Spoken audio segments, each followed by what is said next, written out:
Can you take us back to the September 2nd strike off the coast of Venezuela, the very first one when combat operations began in the Caribbean, and walk us through the timeline and your role in it from mission planning, the operation, and the follow-on strikes? Absolutely.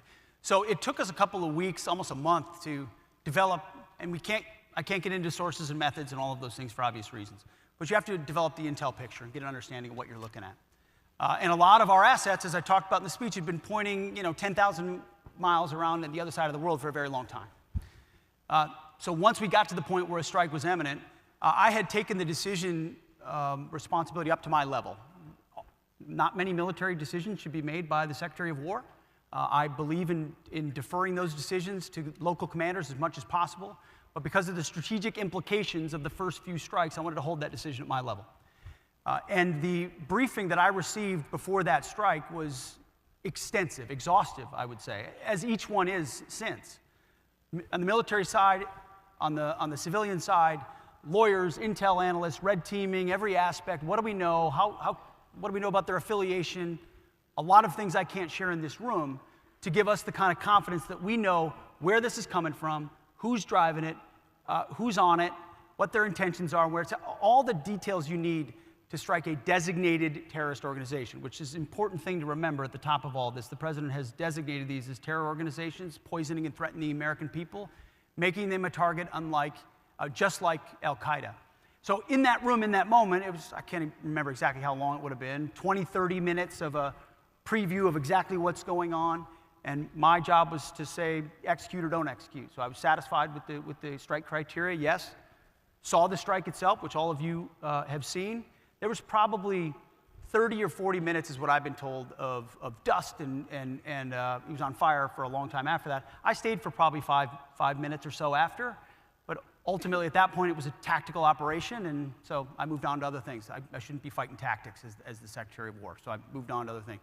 Later on, a couple hours later, I was told, hey, there had to be a reattack because there were a couple folks that could still be in the fight, access to radios, there was a link-up point of another potential boat, drugs were still there, they were actively interacting with them, had to take that reattack. I said, Roger, sounds good. From what I understood then and what I understand now, I fully support that strike. I would have made the same call myself.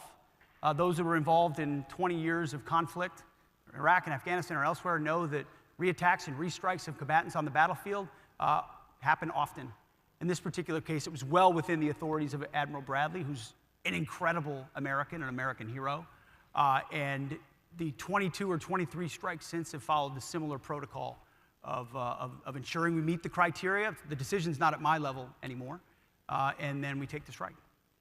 Now, after Admiral Bradley's meetings on Capitol Hill with the chairman of the Joint Chiefs, President Trump said he would have no problem if the full video of the strike is released. When can we see that video? When will you release it? We're reviewing it right now to make sure sources, methods, I mean, it's an ongoing operation, TTPs. We've got operators out there doing this right now, so whatever we were to decide to release, we'd have to be very responsible about. So we're reviewing that right now. Did you at any time say that everybody on board should be killed? Is anybody here from the Washington Post? I don't know where you get your sources, but they suck. Of course not.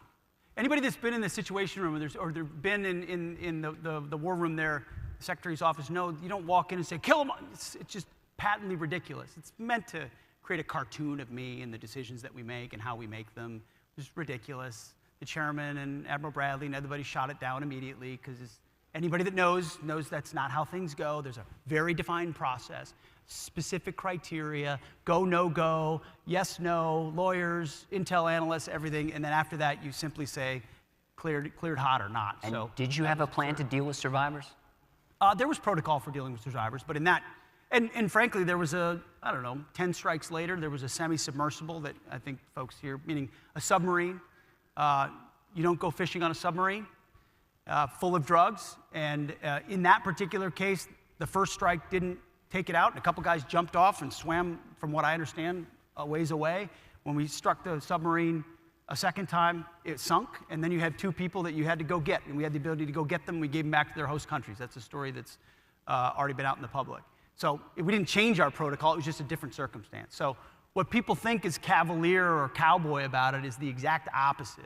These are the most professional Americans going through specific processes about what they can and cannot do, understanding all the authorities, all the laws of war, all the capabilities, and applying it to deter our adversaries. And by the way, there aren't many people getting in boats right now running drugs, which is the whole point. We want to stop the poisoning of the American people. The catch and release program of the pat them on the head and release them so they can go back to the fight didn't work in Iraq and Afghanistan, and it's not going to work in the Caribbean.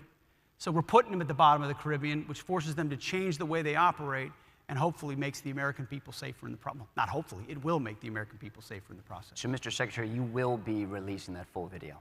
We are reviewing it right now. Is that a yes or no? That is, the most important thing to me are the ongoing operations in the Caribbean with our folks that use bespoke capabilities, techniques, procedures in the process. I'm way more interested in protecting that than anything else. So we're reviewing the process and we'll see.